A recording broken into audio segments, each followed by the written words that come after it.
Welcome to Who Runs This Park, Park Enthusiast segment, where we expand our universe and knowledge of experiences in the outdoors and at national parks through conversations with highly regarded and respected individuals in the outdoor world. As always, Who Runs This Park aims to be a catalyst for inspiration, exploration, and appreciation of our world's natural beauty.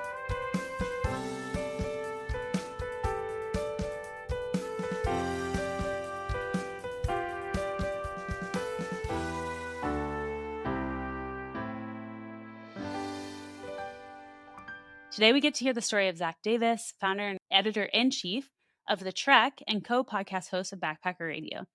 For those unfamiliar, The Trek is a media company dedicated to thru-hikers and long-distance backpacking enthusiasts, and Backpacker Radio is a long-form interview podcast about just that. Zach claims to like bad beer, good wine, green tea, and black coffee, and is a backpacker, trail runner, and diehard Chicago sports fan. For those who can't see, he is donning a Chicago hat, and is also the author of 2 books, Appalachian Trail and Pacific Crest Trail, the psychological and emotional guide to safely through hiking the Appalachian Trail and the Pacific Crest Trail. I'm excited to spend some time chatting with Zach today, learning about his outdoor adventures and his stoke for the outdoors that led him to lead a career in this space. Let's jump in. Welcome to Who Runs This Park, Park Enthusiast Edition. Thanks for having me, Maddie. Nice to meet you. Yeah, you as well. You have, and we'll dig into this in our conversation, but you have a wide breadth of outdoor experience. And a way I love to kind of start things off is just by sharing a crazy story in the outdoors. So I'd love to hear one of your crazier experiences you've had. This is the one that definitely is top of mind when I get this question often, and this is probably my stock answer. I've got others, but this is the one that stands above the rest, is hiking southbound on the Pacific Crest Trail in the Southern California section. Was night hiking with my partner. We departed a water source about 5 minutes separate from each other. I left before he left. And as I was hiking down trail, I noticed up ahead 2 floating, glowing eyes on trail staring back at me. Tons of deer in that area, so my assumption is that's what it was. And because it was a full moon that day, it was actually pretty well lit. And as the animal left from the brush, it fully illuminated a mountain lion. Oh my God. And I wanted to have my hiking partner nearby in case something happens, as one might do when you see a large predator. So I turn back and I yell, my hiking partner's name was, or is, Jabba, is. I go, Jabba! And then when I look back to the trail, the mountain lion is now running in my direction. Oh my I wouldn't God. call it a charge, maybe like a soft gallop, but Yeah. certainly a speed that I was not comfortable with. And at this point, there was zero thinking or any sort of rational energy that was in my body. It was purely primal. And I, again, turned in the direction of where my hiking partner was and screamed louder than I've ever screamed in my entire life, yelling his trail name.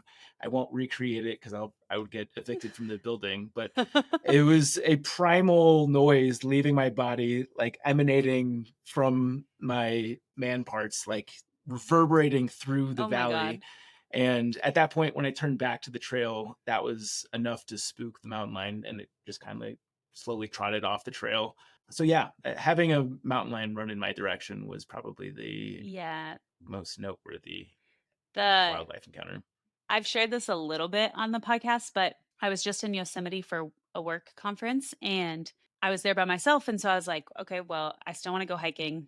I'm going to make this happen. And I went on, it was a 16-mile hike, it was to the top of El Cap and then back down.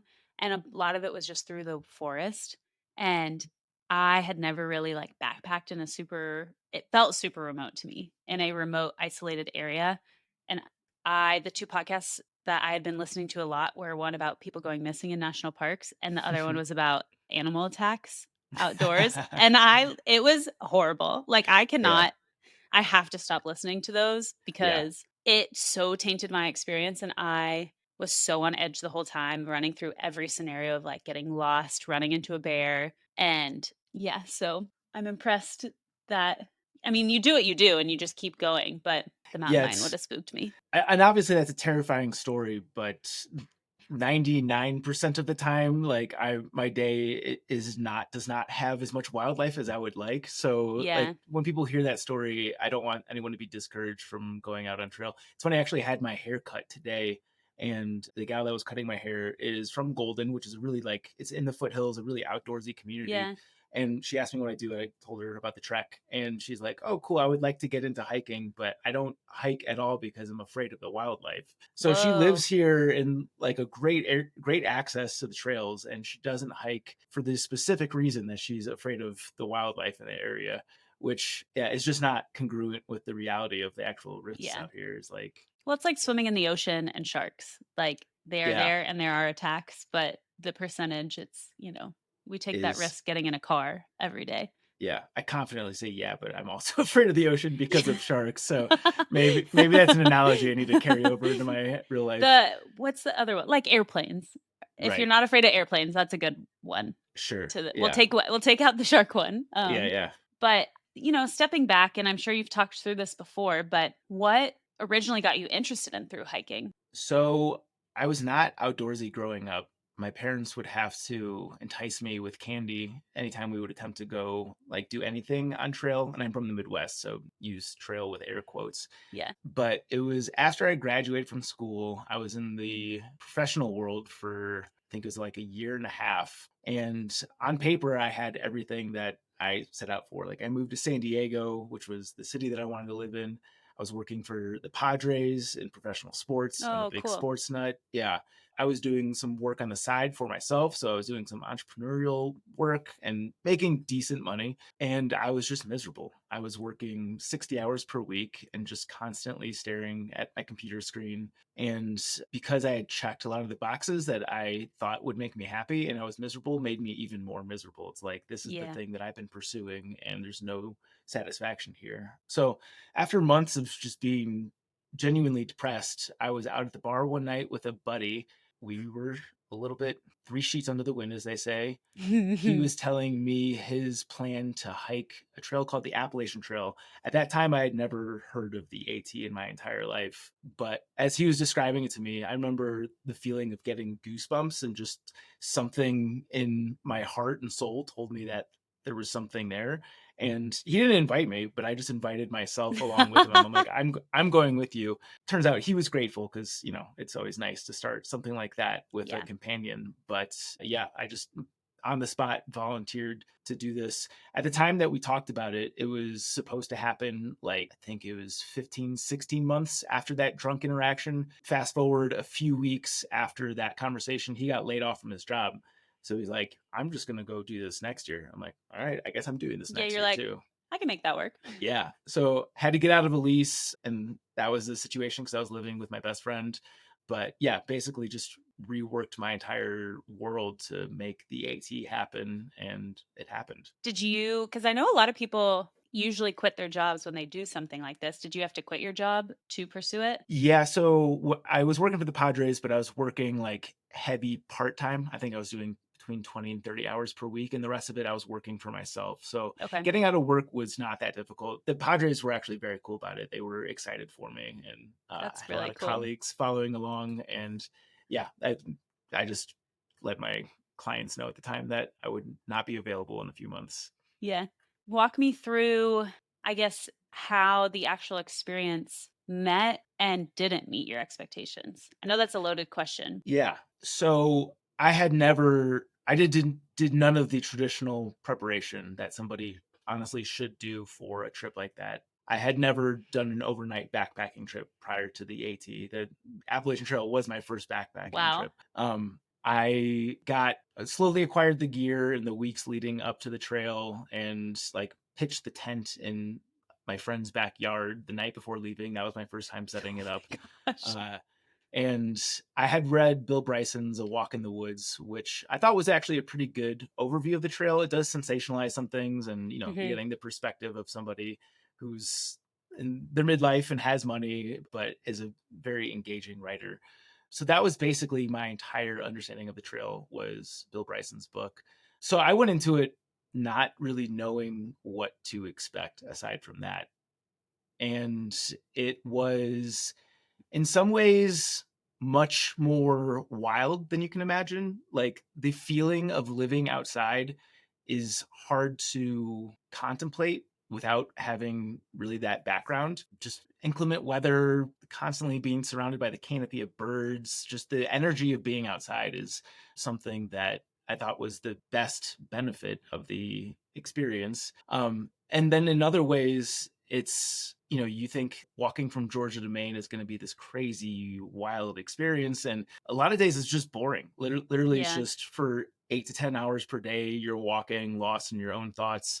The AT is notorious for being repetitive. And in a lot of ways, it is. It's got history and there's changes in sections of the trail, but compared to other long trails I've done, it can seem repetitive. So, yeah, in some ways, it was like the craziest thing that I've ever done. And then in a lot of ways, it was like I'm just walking in the woods. And A walk in the woods. exactly. And once you're months into the experience, it can get boring to the extent that it becomes hard. It becomes mentally challenging. And that was the point where, a lot of people around me started dropping off trail. Oh, wow. Yeah, is there like a common point at which people typically drop off at 60% completion or Yeah, I think the stats show that it's like 25% of people who set out to finish it actually do. A oh, big wave wow. of them happen early on because it's Right. like I say I didn't do research, but compared to some other people on trail, like they really didn't do research. Like I met a Yeah. guy in the first day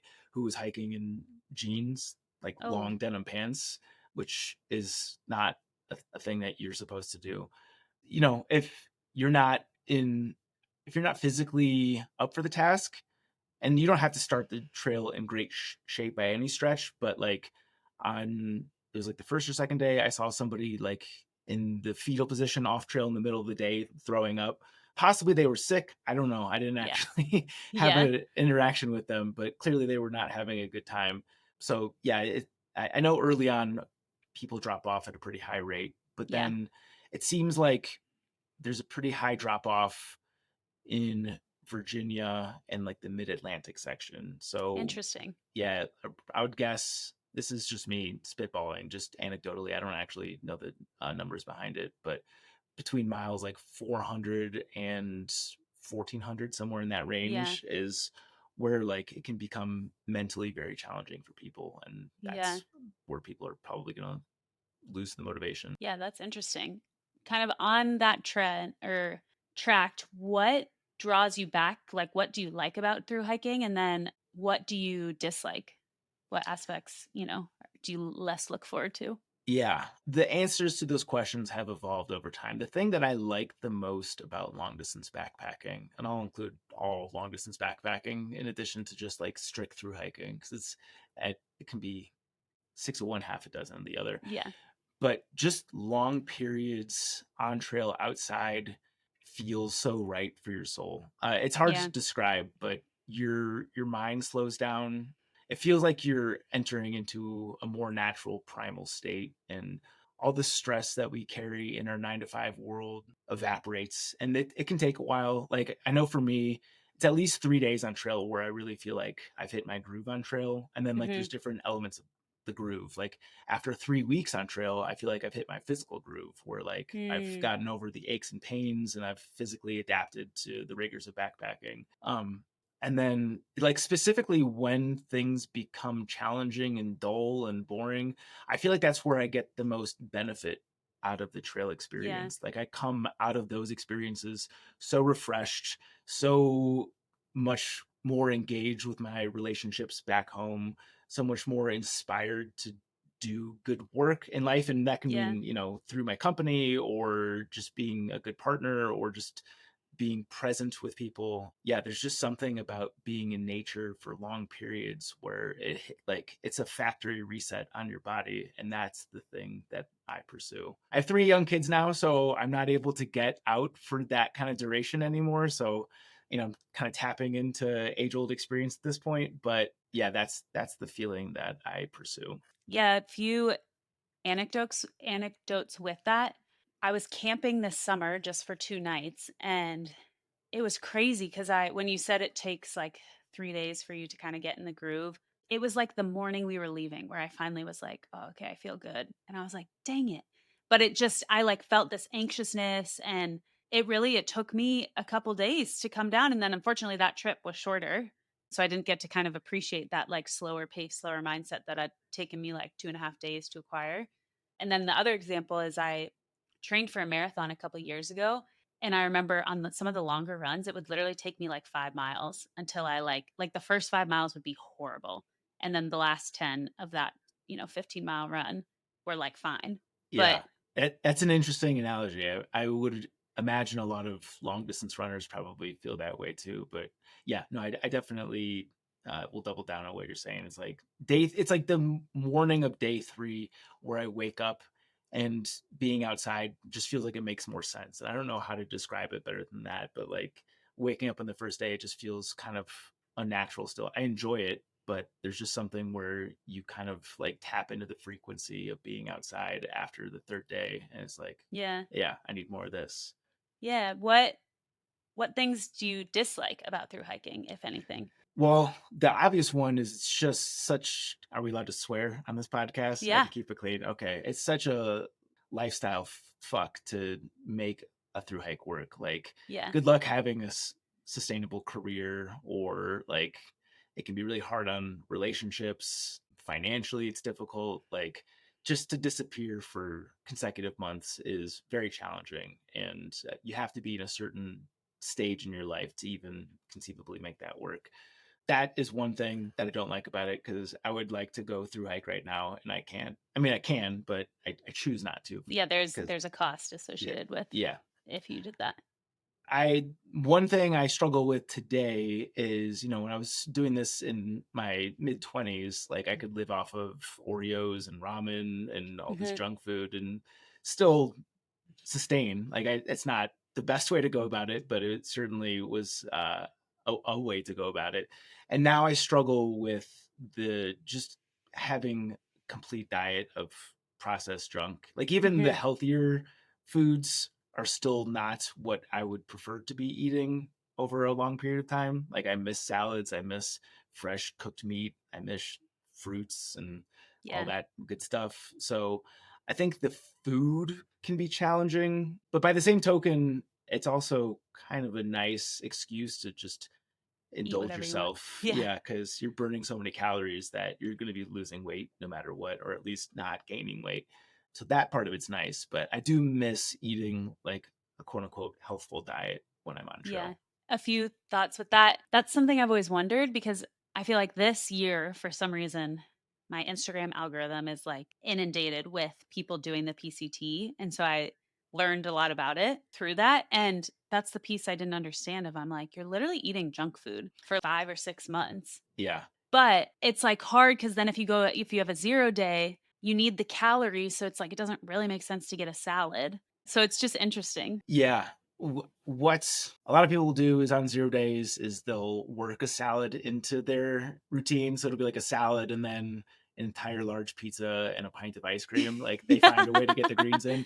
And when you're Yeah. through hiking, you have the appetite to down that. Like, To do that, yeah. it gets to the point, and I guess I'll try the next time I through hike. Maybe I'll be retired and I'll feel differently about it. But there are times where your hunger feels insatiable, or at least you never really feel the feeling of being like uncomfortably full. Like, you Yeah. can just keep eating and eating and eating, and that feeling doesn't go away. The again, I'll draw because I haven't done any. I've done the longest, like, hike I've done is the TMB in Europe. Oh, nice. But I think my, like, experience that I can draw from, like, that insatiable hunger was honestly when I was training for the marathon, and it got annoying. I feel like I would actually overeat more often than not because I was tired of feeling hungry, and so Yeah. I'd try to, like, shove my face with food, but then I'd be really full. It was just I didn't figure it out. I'd eat a big meal and then 30 minutes later be hungry, and I'm like, "Are you kidding me? I am Yeah. so tired of this." No, I know. It becomes cumbersome because it literally, to eat and prepare all the food, like, it's just taking time out of your day. Yeah. I do get frustrated by things that sidetrack me from the things that I'm trying to actually focus in on. And yeah,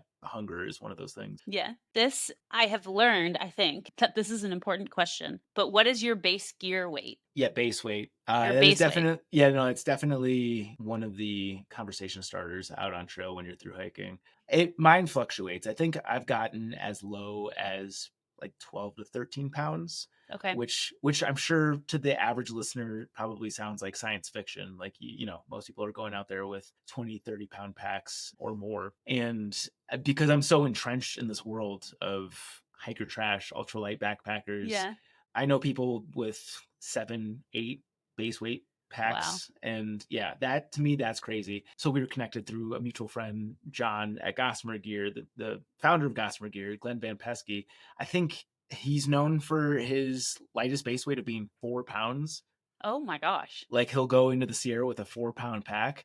He's on a different level. Like he makes the traditional ultralight people seem like the Boy Scouts of the 70s. But yeah, he does it for the game of it too. Like it's not Yeah. just because he needs his pack to be 4 pounds lighter than the other gram weenies. It's like he likes to make a game of it. Yeah. And is to clarify, is the base weight without water and food? That's right. Yeah, I should define base weight is without the consumables. So food, water, some people subtract fuel. Typically it's without your fuel. But Okay. yeah, it's everything else that you're not wearing. So like the Like clothes all that of you're the yeah, your tent, your yeah, do your poles everything. count in that? Your hiking poles? Your poles I think are considered worn weight, strangely Oh, okay. enough. So I don't We're getting into the nitty-gritty. yeah, I know. I'm And gonna make sure I ask people this question if I come across a thru hiker and be like, yeah, there impressive with might be that. different schools of thought on that. Maybe I could be wrong, but I just know that tent pole weight is not tent pole, hiking pole weight is not something that I ever factor in. Like I use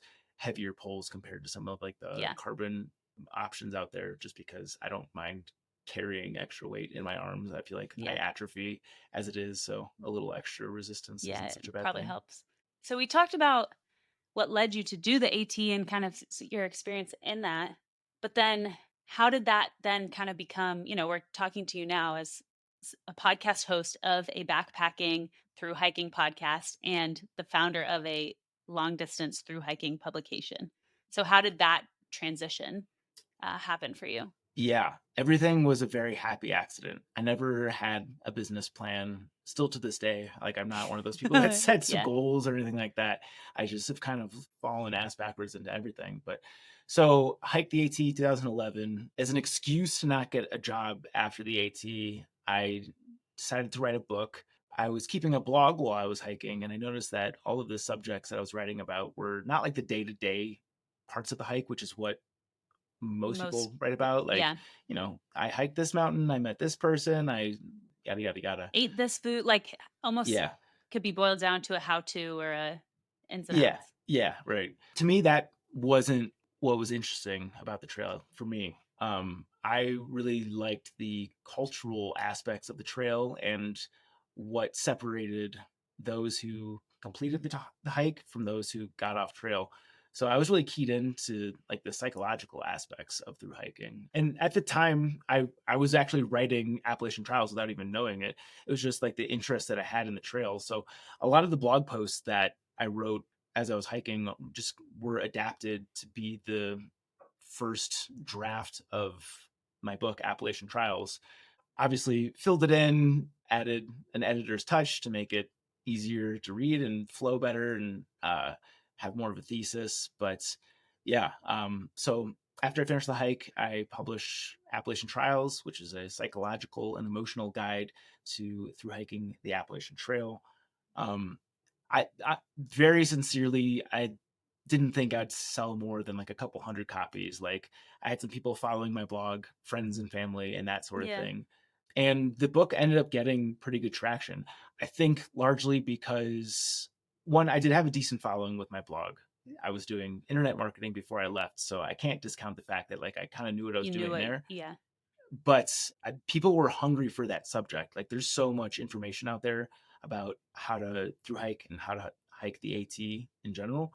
But all of them are about the logistics, like where you send mail drops, how to physically prep your gear, all of the kind of obvious stuff, but none of it addressed what I thought, and I think a lot of people, a lot of through hikers would agree, is the most challenging part of the endeavor, which is what goes on between your ears. So I benefited from, I think, hitting on a subject that was of keen interest to a lot of people. Yeah. Uh, so yeah, the book ended up doing a lot better than I was expecting. In an effort to get more eyeballs to the book, I had like a simple landing page website with like a small blog attached to it. Would write a few blog posts about like, here are the places I would send mail drops and this, that, and the other. And the traction on those blog posts were even better than I was getting on my personal site. And I thought my personal site was doing pretty well. Before I knew it, I had other people reaching out asking if they can contribute their Oh, thoughts cool. about the trail. And it just kind of snowballed. Like before I Yeah. knew it, I had a dozen people writing for it was then AppalachianTrials.com. And that evolved where people started writing about Pacific Crest Trail. Uh, and yeah, it just kind of snowballed from there. And it was 2015 where we pivoted, rebranded from Appalachian Trials to the Trek, which is what we are Okay. today. And I'll apologize because I mispronounced it or I misspoke in the intro. So I've read it so many times, and yeah, so now I'm looking at it, I literally have it in my notes as trials yeah. for both of them, and I'm like, "How did I misread that, like, 15 times?" You are in very good company. And that was a big reason why I rebranded to the Trek was one, people just didn't get the play on words.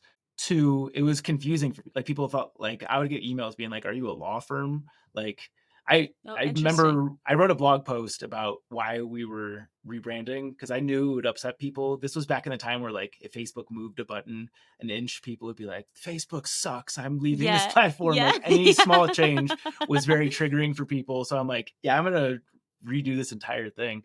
And I think I laid out a pretty convincing case as to why it needed to happen, and people were actually pretty accepting of it. So, Yeah, but that was a big part of it. Is yeah, people just got the name wrong often.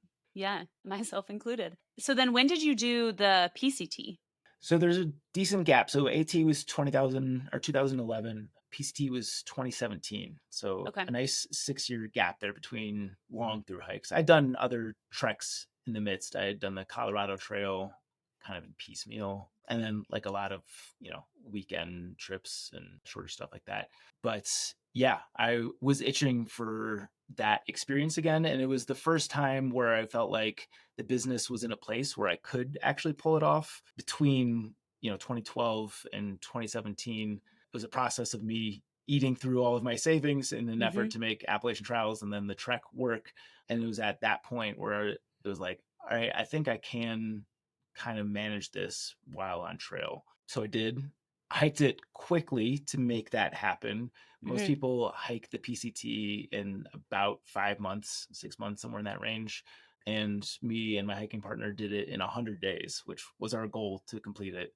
Yeah, it was How like did you do that's that? it was a lot of training. So Yeah. hit the ground running. Oh, so you don't have that, like, beginning portion where you're almost building up your fitness. Yeah, we were doing 20s right out the gate. And, even with a lot of training, the beginning part was much harder than the other. Like there's still an adaptation, Yeah. You but can only train so much for right. something where you're literally hiking all day Yeah. for 3 months straight. Well, so the wild thing is I was trying to average 14 miles on foot per day for like the few weeks leading up to the PCT. Oh, wow. But that included everything. That included like walking to the grocery store, Yeah. just like 14 miles worth of steps on my odometer. And that definitely gave me a good baseline, but I still did get my ass kicked once I Yeah. hit Washington on the PCT. But yeah, there was like I think it was a 45-mile stretch where we averaged 32 miles per day or something like that. And prior to the PCT, I'd never hiked 30 miles in my entire life in a single day. So like it didn't seem like something I was capable of, but the PCT also definitely lends itself to bigger mile days relative to the Really? AT. Yeah, the AT Okay. has the PCT is 500 miles longer than the AT, and the AT has more elevation gain than the PCT, just to put it Yeah, in which is so perspective. counterintuitive because I think that's something I learned recently, and I've been following more people on the PCT than the AT. But so that is interesting that because when I first learned that people were hiking essentially more than a marathon every day, I was Yeah. blown away. And the PCT, like the trail itself gets you into the high Sierra. You're not far from Mount Whitney, the highest point in the lower 48. Like it feels like that should have more elevation I gain, know. but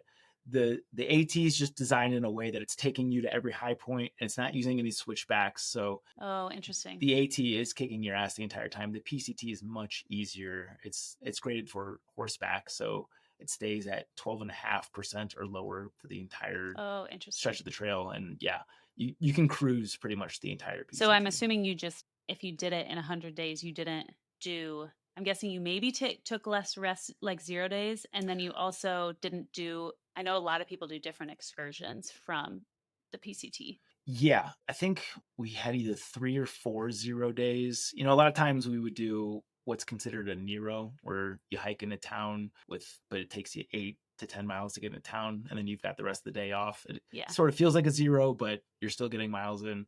But I was also engaged at the time, so my fiance came to visit me, in Cascade Locks, in Truckee, and those accounted for, I think I must have taken more than 3 zeros because we took a spontaneous 0 in the Sierra because we were too hungover.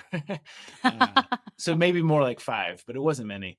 And then she met us at the end at the southern terminus. So yeah, no, it was always like we were always playing the numbers game of like it would be nice to take a day off, but if we're gonna do this, then we have to compromise and we have to keep Yeah. hiking. So Yeah. it was nice because my hiking partner, Jabba, whose name you heard at the mountain lion Yeah. story, he's backpacked everything. He was already a triple crowner at that point, or maybe the PCT was the finishing touch on his triple crown. But like I think he liked the novel challenge of it. And then for Yeah. me, I needed to get back to work. I had a fiance at home, and Yeah. I was also drawn to the challenge of doing it in 100 Yeah. days, but there were also extenuating circumstances that played into that. Well, I like that I think it's not always talked about if your partner isn't on the trail with you and making that work where you see them so you're not going 5 months or 3 months without seeing them. Yeah, yeah, and people do it differently. I will say the times where we met up on trail, it being on trail for me was the hardest stretches of the trail were right after we had met up because you kind of get back into the groove of being with your Yeah. partner, and then like when you separate, the separation anxiety, missing your partner is so intense and like it really paints the entire experience. Get over it.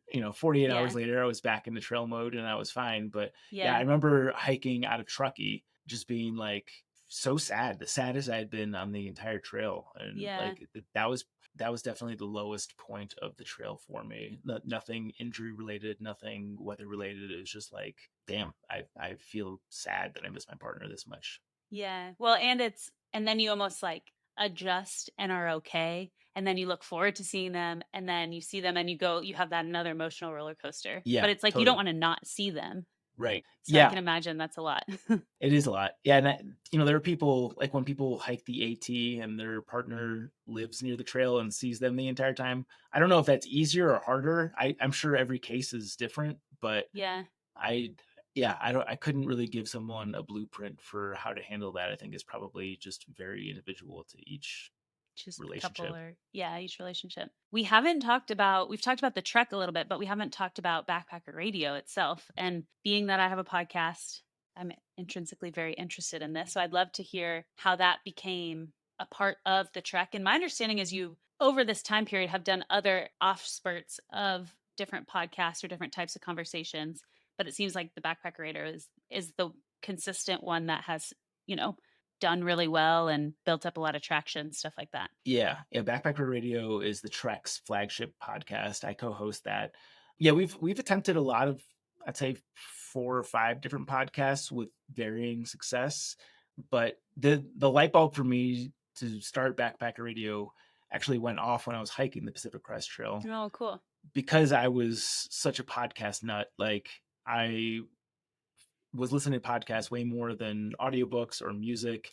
It was Mhm. just I found that it, something being free and being anywhere from 30 minutes to a few hours was like the right amount of time for my attention span. Um, and yeah, the light bulb went off. It was just like I would like to enter this space. I think the Trek Yeah. needs to make a stronger effort in this world. Oh, so it So wasn't your first podcast? it wasn't. It was my first podcast. It wasn't the Trek's first podcast. Oh, So okay. we had partnered with another podcast that was already in existence called Pox and Puss, which I was personally a big fan of, and I wanted to get more shine to what they were doing. So they kind of partnered on with us, but they had to break up for like personal and career reasons. And then we've had a few other attempts at podcasts, but this was the first one that I was a part of.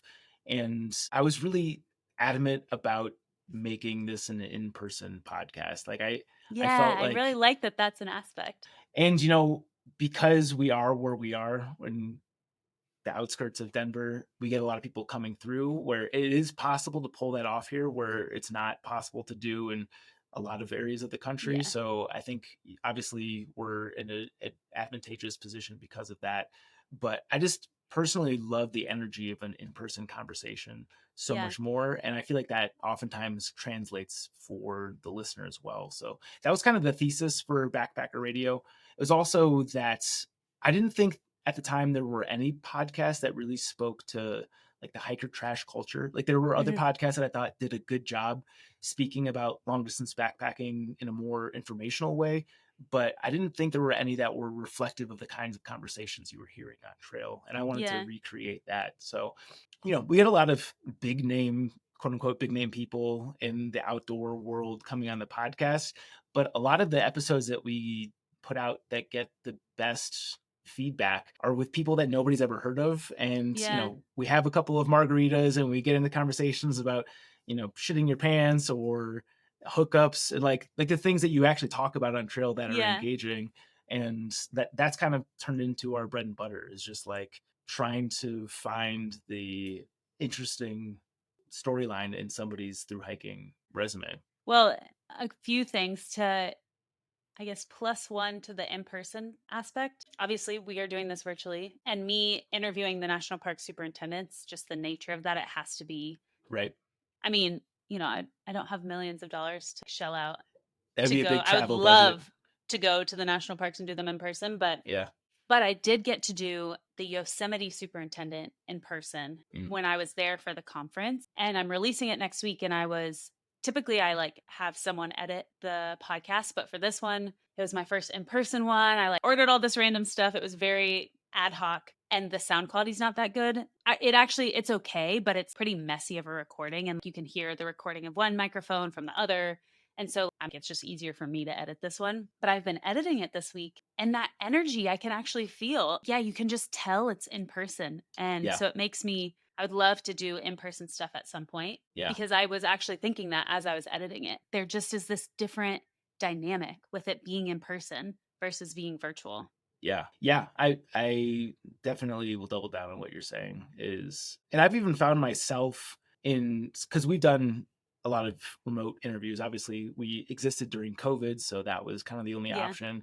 And there were times where I would be in the middle of an interview and I'd find my attention kind of wandering. And I deal with ADHD, so that's not, the most unheard thing of for me. But like it's definitely way harder over this sort of format for me personally. Whereas, yeah, when it's in person, it's just like time moves at a different pace. Like we've Yeah. had 3.5 hour long episodes where it feels like it's an hour. And I'll tell someone after we wrap the recording how long it was. They're like, "Are you serious?" Like Yeah. they can't believe how long the recording was too. Yeah, there's just something about that in person energy, and I feel like that translates to the listener experience as well. Yeah, you mentioned this, but the person kind of connecting Zach and I is the CEO of Gossamer Gear. Whole Foods has a cool connection into Gossamer Gear of the Whole Foods founder. Mhm. I guess essentially bought out Gossamer Gear, and then you guys had his name's John, right? John Mackey, Yeah, yeah, you had him on your podcast, and Jonathan was like, "You've got to listen to that episode; it's really good." And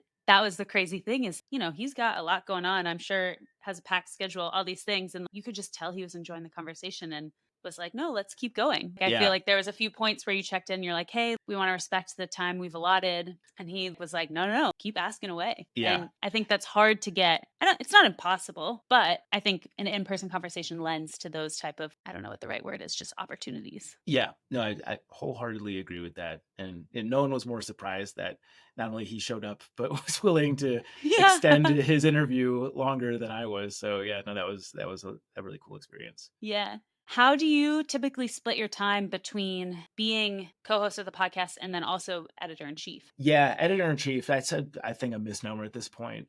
Kelly Floro is our managing editor, and she handles way more editing work than I do at Mm, this point. I'm more of sort of I would say, greater vision. Like I'm not yeah. actually, I don't write ever anymore, aside from emails, which is basically what I do all day now. But I'm just kind of directing the overall content path. But yeah, I'm not. She manages all of our contributors. She is the one conjuring up a lot of the article ideas. She deserves all of the traditional editor credit. So I'm going to take none of that. There was a time where I was way more involved with that, but Yeah. now the company has scaled to a point where I am doing much more admin and sales and all the stuff that I don't enjoy doing. So Yeah. the podcast is honestly, I even if no one was listening to it, I would still probably do it at this point because it is my creative outlet. Like it scratches Yeah. the itch that writing used to scratch.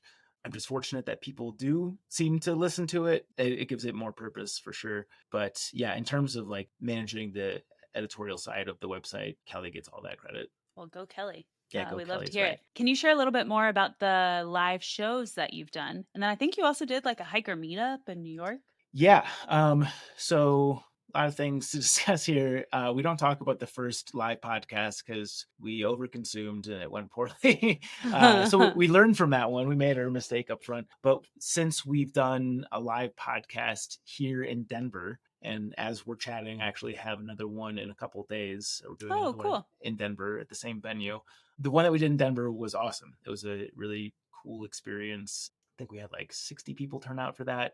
That's And amazing. yeah, it kind of enhances even that live conversation energy to have people witnessing and like Yeah. reacting real time, because sometimes you forget that how many ever people are consuming your content or consuming the content. Like you just get so wrapped up in the conversation. Having people in the venue just is a whole another Yeah. shift of the energy, which I find to be really fun. And yeah, we're doing another one. I don't know when this comes out. It'll I imagine our live podcast will come out probably around the same time. Yeah. But we're doing one with a fella named Kyle O'Grady, who's the Oh, personality. You know for Kyle? Kyle hates hiking, right? Yeah, yeah, yeah, yeah. So Kyle actually used to write for us way back in the day. I think even when we were Appalachian Trails, it was probably like early Trek days. But yeah, he got his start in the outdoor world through the Trek, and it's been fun to watch him just explode. Like now Yeah. I watched him give a talk at some outdoor conference about like scaling your YouTube channel, and Oh, cool. he's doing it very full time. And yeah, so we're doing a live podcast with him. He's gonna do one of his trail mysteries at the podcast, Oh, cool. and a brand new trail mystery. And then after the podcast, we're doing a live meetup. We do one every year. It's the annual hiker holiday meetup, and yeah, it's just a ton of fun.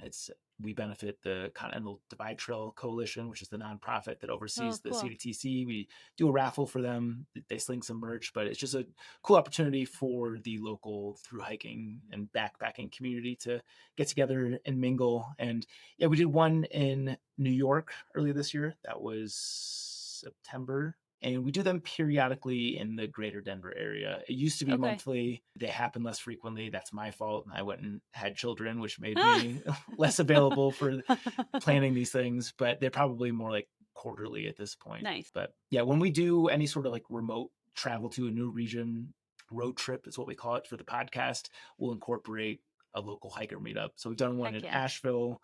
We'll be doing one in Austin actually Really? in April. So we'd love to see you there. Oh, great. Yeah. Yeah, we'll be doing a live podcast as well, April 17th. Oh, I'll definitely make sure I'm there. That's Yeah, awesome. we've done one in Wisconsin. I'm trying to think. I feel like we've done more, but that's all that's coming. That's fun though. And it Yeah. adds I was actually gonna say, I was like, you should come to Austin and you already are. So that's Yeah. great. And it's a little bit tougher to justify because Austin isn't exactly a backpacking mecca, but I selfishly love your city very much. So any excuse I can find to get out there, we're Yeah. gonna make it happen. Well, and I do think Austin's weird because it's not in the mountains, but it's like it does have quite an outdoor community. Yeah, And I think the other thing that's interesting about through hiking is like it is this long-term commitment. And so you can kind of live anywhere and do a through hike. I mean, probably more people live in areas that are close to these trails, but yeah, Austin surprises me in that regard. yeah, yeah. No, it definitely seems like a really outdoorsy community there. Yeah, it And is. yeah, when myself and Jabba we went out there to hike. It's the Lone Star Trail, I think in Oh, yeah, yeah. 2015. We ended up calling it short because the weather was atrocious. Was it But really we hot? No, it was like a 72-hour storm was coming through. So, Oh, yeah, yeah. yeah, we We weren't get having the those. best time on trail, and we saw that it was supposed to storm for the next 3 days. It was like, "Let's just go You're check like, out "We're out." Austin instead." Yeah, Yeah. but we ended up crashing on a fellow thru hiker's couch. So, Oh, yeah, cool. they exist out there, and we're gonna track them Heck down yeah. for that live show. Well, as we wrap up our time, I guess a final question is, do you have any, I mean, it sounds like you have some exciting road trips coming up for Backpack Raider, but as you're kind of looking towards the future, is it any exciting interviews lined up, or I guess what does it look like for 2025? Yeah, good question. As I mentioned earlier, I'm not the biggest like 3, 5 year goal sort of Yeah. person. Like I'm kind of just a fly by the seat of my pants person. I'm sure, the trek would be bigger than outside if I had more of a Yeah. business mind. But my personal goal for the podcast in 2025 is to incorporate more of the scientific type of interviews that are personally really interesting to me. Oh, uh, interesting. for instance, we interviewed a lady named Dr. Courtney Conley in 2024, who's a gait specialist, and we went like way down the rabbit hole about all things about foot health and walking stride Oh, I and was thinking footwear. like literally gates, Like, like door gate yeah, things. right. Okay, foot like walking gait. Exactly. We've done other interviews kind of in a similar vein. I did one with a dermatologist earlier in the year, a good friend who's also a dermatologist. So it's my goal for 2025 to try to bring more scientifically credible people on the Yeah. podcast, because these are the things that I'm personally interested in, and we tend to get good feedback on the episodes where it's something that like where I'm scratching a personal curiosity myself. Yeah. Like I think people can sense my enthusiasm for subjects. So it's for me, it's like a really cool opportunity to get connected with people in these fields Yeah. and also make some content out of it. So it kind of kills two birds with one stone. I mean, that's how I feel about the podcast is Sure. it has unlocked this ability for me to talk to people doing cool things. And I'm like, well, I mean, yes, I want people to listen, sure, but at the end of the day, I got to have these conversations, and that in itself is valuable. Yeah. So yeah. I very much agree with that. Yeah. Well, thank you so much, Zach. I appreciate your time. Yeah. Thank you, Maddie. This was fun. Hey everyone, thanks for listening today. If you like this podcast, please share the word. Who Runs This Park's success relies on you rating, reviewing, and sharing the word about the podcast with your friends. If you have an idea for someone you want me to interview for this new segment, send me an email at maddie@whorunsThispark.com or DM me on Instagram @whorunsThispark, and we'll make it happen. Thanks again. So thankful for listeners like you. See you next week.